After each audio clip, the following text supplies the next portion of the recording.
அம்மை நாராயணா, தேவி நாராயணா, லட்சுமி நாராயணா, பத்ரி நாராயணா, பகவதியே நமக. இந்த பதிவை எடுத்துக்கிட்டீங்க அப்படின்னா இன்னைக்கு பெருகி வரும் நகரங்களில் தாலி கட்டாமல் ஆணும் பெண்ணும் வாழ்ந்துகிட்டு இருக்காங்க.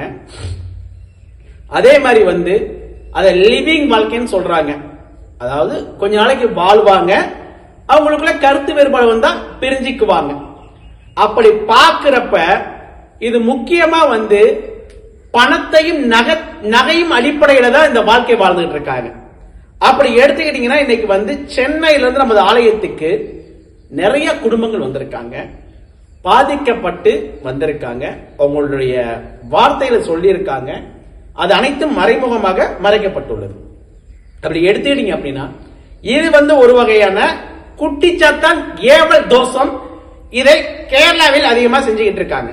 அப்படி எடுத்துக்கிட்டீங்க அப்படின்னா ஒரு பையனோ நிறைய பணம் சம்பாதிக்கிறான் அல்லது ஒரு பெண்ணோ நிறைய பணம் சம்பாதிக்கிறாங்க அப்படின்னா அவங்க நம்ம லிவிங் லைஃப்ல இருக்கான்னு கேட்கிறாங்க. அதாவது தாலி கட்டாமல் கணவன் மனைவி வாழ்க்கை அப்படி வாழ்ந்து கொண்டிருக்கும் அந்த குறிப்பிட்ட காலத்துல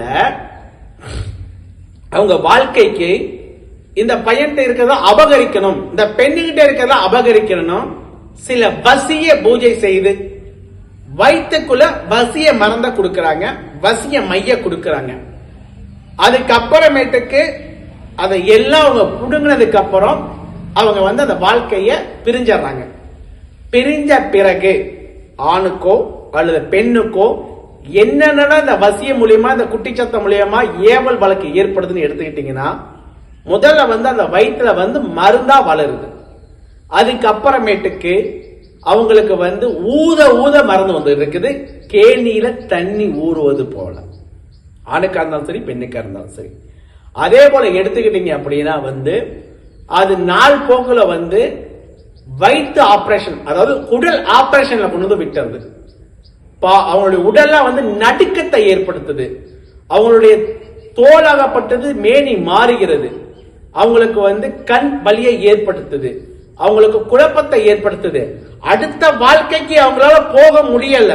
அதே மாதிரி அவங்களால அடுத்தபடியா ஒரு வாழ்க்கை வாழ முடியல.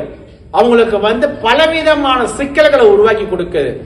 ஏற்கனவே இருந்தது எல்லாமே அந்த லிவிங் லைஃப்ல அந்த வசியத்து மூலியமா எல்லாத்தையும் அழிச்சிட்டு இழந்துட்டு அவங்க வாழ்க்கைய அவங்க குடிகாரனா இருக்காங்க. எவ்வளவு பேர் மது போதைக்கு அடிமையா இருக்காங்க. அவங்களால வாழ முடியாம எல்லா சொத்துக்களையும் இழந்திருக்காங்க. மானம் போய், மரியாதை போய், அவங்களுடைய வாழ்க்கையும் போய் இன்னைக்கு கேள்விக்குறியா எத்தனையோ இளைஞர்களும் சகோதரிகளும் இன்னைக்கு நமது சென்னையில, கோயம்புத்தூர்ல, சில வெளி மாநிலங்கள்ல, வெளி நாட்டுகள்ல அழுதுகிட்டும் கண்ணீருடன் வாழ்ந்துகிட்டு இன்னைக்கு தற்கொலை பண்ணி செய்துகிட்டு இருக்காங்க. இன்னைக்கு தற்கொலைக்கு மூலாதாரம் காரணம் பார்க்கிறப்ப அதிகமாக வசியம், அதில் முக்கியமா குட்டிச்சாத்தான் வசியம். இன்னைக்கு எத்தனையோ மாநிலங்களையும் மாவட்டங்களையும் எத்தனையோ நாடுகளையும் இன்னைக்கு குட்டிச்சாத்த வசியம் மூலமா இன்னைக்கு தற்கொலை தான் மிஞ்சி எத்தனையோ பேர் இன்னைக்கு இறந்துகிட்டு இருக்காங்க. இதில் குட்டிச்சாத்தான் வசியம் மூலியமாக லிவிங் லைஃபில் இருந்து எந்த சகோதர சகோதரியாக இருந்தாலும் சரி, வசிய மறந்தோ வசிய மையோ அல்லது வேறு எந்த மாந்திரிக வழக்கு மூலியமா பாதிச்சிருந்தாலும் சரி, கவலையை விடுங்க, வாங்க அம்பாள்கிட்ட சரணாகதி அடைங்க. நிச்சயமா அம்பாள் அழிச்சு கொடுப்பா, ஒழிச்சு கொடுப்பா. அந்த தீய சக்தியை வேரோடு அழித்து உங்க வாழ்க்கையை உங்களுக்கு திருப்பி கொடுப்பா.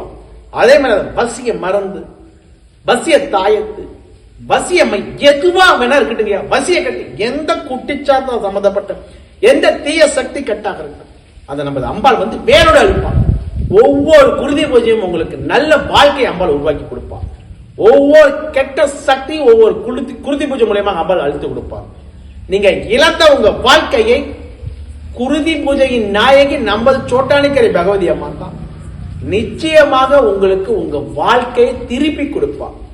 வாங்க அம்பாளை வேண்டுங்க, வழிபடுங்க, உங்க வாழ்க்கையை திருப்பி எடுத்துட்டு போங்க, சுபிச்சமா வாழுங்க. அம்மை நாராயணா.